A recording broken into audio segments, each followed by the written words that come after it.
Hello everyone and welcome back to Cypher Studios, where we cover news and discussions revolving around English language anime dubbing. I'm your host Eric, and one show that many people seem to be hyped for during the fall 2019 season was Beastars, due to both the acclaim of its source material and the visual production from Studio Orange, who were responsible for another well-regarded full 3D CG anime, that being Land of the Lustrous.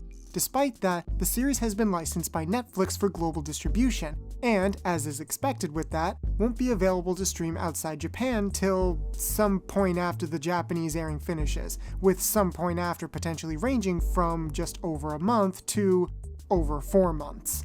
However, on October 22nd, Ben Diskin, the English voice of Haida in Agretsuko, tweeted at NX on Netflix with his desire for Beastars to be localized so he could watch it legally, and the account actually responded, mentioning that the show would be coming, quote, first thing 2020. Obviously, we don't think Netflix made this decision solely because Ben requested it, but assuming that there are no future scheduling changes or delays, Beastars is projected to finish airing in Japan on January 2nd, 2020. If Netflix does follow through with that public announcement, and the series is released globally at the very start of next year, then we might be able to legally witness the show and a dub to go along with it a lot sooner than we initially thought, given the precedent for how long it usually takes. But first, a little background. One consistent woe anime fans have expressed towards Netflix as they've become more involved in licensing and streaming anime is their commitment to the all-at-once binge model of watching shows. There are some that definitively debut on Netflix like Devilman Crybaby, Agretsuko, and so on, where a full 10 to 13 episode season will drop all at once in Japan and every other region simultaneously with multiple subs and dubs available. However, when Netflix obtains the global streaming rights to an anime that airs on Japanese television, they won't let global fans access any of those episodes until after said TV airing has ended. Then they'll drop a 13-episode batch with the expectation for it to be binged. Even then, it could still be split up into individual seasons, meaning it takes even longer for all of it to be seen on Netflix. Whether it's a 2-month wait like with Children of the Whales, or over 4 months like with Fate Extra, this can conflict with how many anime fans around the world have adjusted to consuming new shows, especially ones that have had significant hype around their initial announcement. Popular anime streaming sites simulcast their acquired properties within hours of the original Japanese broadcast week to week, sometimes even with an English dub. Overseas fans contribute to weekly conversations and discussions revolving around a story's trajectory, get excited together, share reactions, and generally allow the series to stay relevant for an extended period of time. Even putting aside the increased incentive to pirate something that isn't officially localized, this also runs the risk of limiting potential relevancy or hype that a show might have generated if it had a longer time in the spotlight. The first anime to make fans take notice of this situation was Little Witch Academia, which was ironic because the Kickstarter that helped the IP get off the ground was strongly supported by global fans, who now had to wait even longer than if the series was just simulcast. Some have claimed, both in comments or even videos of their own, that the insistence on sticking to this business model seems contradictory when Netflix of Japan allows the show to be streamed on their platform the day after it airs. I imagine some fans are wary of the fact that these late Netflix releases always come with an English dub, suspecting that the blame for the long wait is on the dub's production. And in part, they're right, but there's a little more to it than just that. According to Taito Okiura, director of anime at Netflix based out of Japan, Netflix makes those seasonal shows available to serve local customer needs, while claiming that the all-at-once format is the best way to serve their global customer needs. He mentions that the quality control procedure for dubs and subs requires lead time, and thus simulcasting won't work for their model. Keep in mind that he's referring to the subs and dubs of all the various non-Japanese languages, not just English.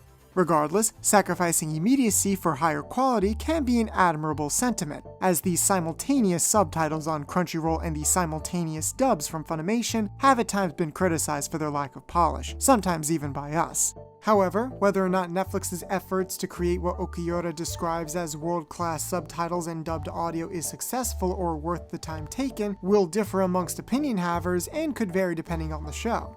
He points to global subscriber expectations as something Netflix wants to satisfy, which includes being able to choose between the original audio with subtitles and their local language, but another expectation is being able to watch the show in its entirety. We know there are anime fans out there that would be content with an anime simulcasting in Japanese with subtitles, which would severely cut down on production time, and then anyone interested in a dub could wait until after the show finished airing, like what's currently being done with the home video releases of non-simul-dubbed shows. However, dubs do play a part in how something spreads globally, as dual audio options increase the reach of something due to accessibility, which might be enticing for drawing in new subscribers. According to a Variety article, Netflix has run tests with individual viewers, and actually concluded that people were more willing to finish a series dubbed compared to when a show autoplays in its original language with subtitles. And an IndieWire article mentions viewer retention is key for binge-reliant services like Netflix, so factors that will increase the, for lack of a better term, bingeability of a show will be prioritized by the company. While it's disingenuous for Netflix to claim to know what anime fans want better than they themselves do, it also likely wouldn't be enough of a financial dent. Piracy may seem popular from within the community, but it requires a certain level of savoir-faire, and Netflix seems to shoot for a wider, more mainstream audience anyway.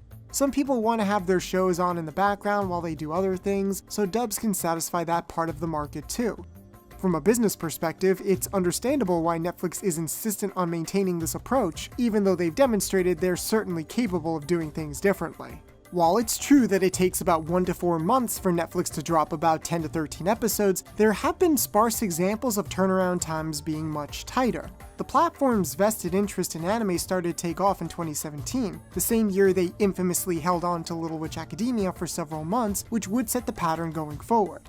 However, before that, they had dropped Ajin in 12-episode batches only 3 days after a season ended airing on Japanese television. Even their other Polygon Pictures series, Knights of Sidonia, took just over a week to come on Netflix with their dubs back in 2014 and 2015. Also, we can't forget that Netflix did simuldub an anime once, at the beginning of 2018, as Violet Evergarden streamed weekly with multiple language tracks including English, in parallel to the Japanese television airing. However, it seemed to be handled somewhat like a stealth release, and I can't seem to dig up all the relevant tweets, but please trust me when I say you had to be there. I remember online anime fans having to figure out amongst themselves how this was being handled. And eventually, we all deduced that the series was being simulcast with multiple language audio tracks and subtitles in a large number of regions, with some seemingly arbitrary exceptions including Australia and the United States. Now, it is worth noting that Violet had a very healthy production schedule, with some episodes being done about a year before premiering. However, this shows that Netflix are at least capable of adopting the simuldub format if they so desire, especially since we know for a fact that at least one of their English dubs have been produced that way. According to Laura Post, one of the ADR directors for Little Witch Academia, production of the dub at Bang Zoom Studios actually occurred in tandem with the show airing in Japan. They were having us do it sort of in the style of a broadcast dub, without the perks of it being released like a broadcast dub, so we were doing the episodes pretty much as they were coming out in Japan, which is really hard when they're not telling you where the show is going. It's possible that the gap in time between when the first half of the show finished airing in Japan and when that half aired globally could have been attributed to the production of other foreign dubs or subtitle tracks. Plus, we can't say for certain if the process has remained this way since. However, while it is true that this was one of the first shows to be treated like this, recent news indicates that Netflix might be interested in taking a more prominent role in the anime dubbing industry.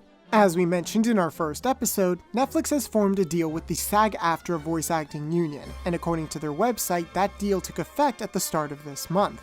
The SAG-AFTRA website has details covering the deal, but the specifics for dubbing itself are currently limited. We'll link in the description so you can see it for yourself. The dubs Netflix has premiered themselves have an interesting track record so far. The ones produced at Bang Zoom and Sentai Filmworks don't feel out of place among the dubs from those studios. And even some of the dubs from Spliced Bread or VSI Studios feature prominent LA-based anime talent. However, even before this SAG-AFTRA deal was struck, Netflix had distributed several union dubs like Baki and Ingress, with some of them actually featuring celebrity actors like Ross Butler in Flavors of Youth or Josh Hutcherson in Ultraman. A rarity in the dubbing industry outside of Disney or G-Kids distributing Ghibli films. Even outside of those performers, some include fan favorites like Steve Bloom and Crispin Freeman, who only appear in union dubs nowadays, hence why we heard them in Promare. The potential benefits of union dubs include better work conditions and financial compensation for those involved. But admittedly, there's a lot about the current state of affairs with the union that's unknown to us, as we are outsiders. However, this could open up the pool for more union actors to work on anime, be it the aforementioned veterans who have moved away from dubbing in recent years, celebrities, or great talent from different parts of the entertainment industry in general who are with the union. Obviously, a dub's status of union or non-union is not a foolproof gauge of quality, but this could make the performances we hear more diverse and interesting, even if it means more paperwork for the studios involved. Admittedly, this might just be my own personal hope, but given these facts, there is a possibility that Netflix could become a sort of hub where union dubs are produced more regularly, and there's a chance this could pressure other content owners to do the same, or even for other dubbing environments to change accordingly. However, while that might mean a lot to the actors and might make the dubs more enjoyable for viewers, it's hard to say how much it will mean to the fans who just want to watch their shows in whatever form without massive delays, particularly the ones who don't care about dubs either way. It's still worth appreciating what might be done with Beastars, as it might serve as an example of Netflix taking at least some steps towards change, especially since the show was pre-scored to the Japanese performances, so dubbing the show would be tricky regardless. However, we also understand fans believing that a better compromise could be found, as shortening the gap between the end of a weekly television run and the date Netflix drops the whole season doesn't solve the core issue fans have. Who knows, maybe with how many streaming giants are rising up with weekly services becoming a bit more commonplace, Netflix might be pressured to change their business model if they feel like there's more of a financial incentive. There are other factors we didn't have time for, including the times Japanese companies have had to put up the money for the foreign language dubs on Netflix themselves, or the fact that there are some sub-only anime on their platform, including seasons 2 and 3 of Psyche K. But of course, like with everything we talked about, only time will tell. So what do you guys think? Are you excited for Beastars to maybe air legally sooner than expected? Are you interested to see the results of the SAG-AFTRA deal? Do you think there's more that Netflix could be doing? Leave a comment below and tell us your thoughts. Special thanks to our friend and patron Marissa Lenti for double checking this video, as well as all our other patrons who continue to support us, including Reagan Senpai, Ryan Rodriguez, Seth Phillips, JR Pictures, and Unknown Secret 1000. This has been Cypher Studios, and until next time.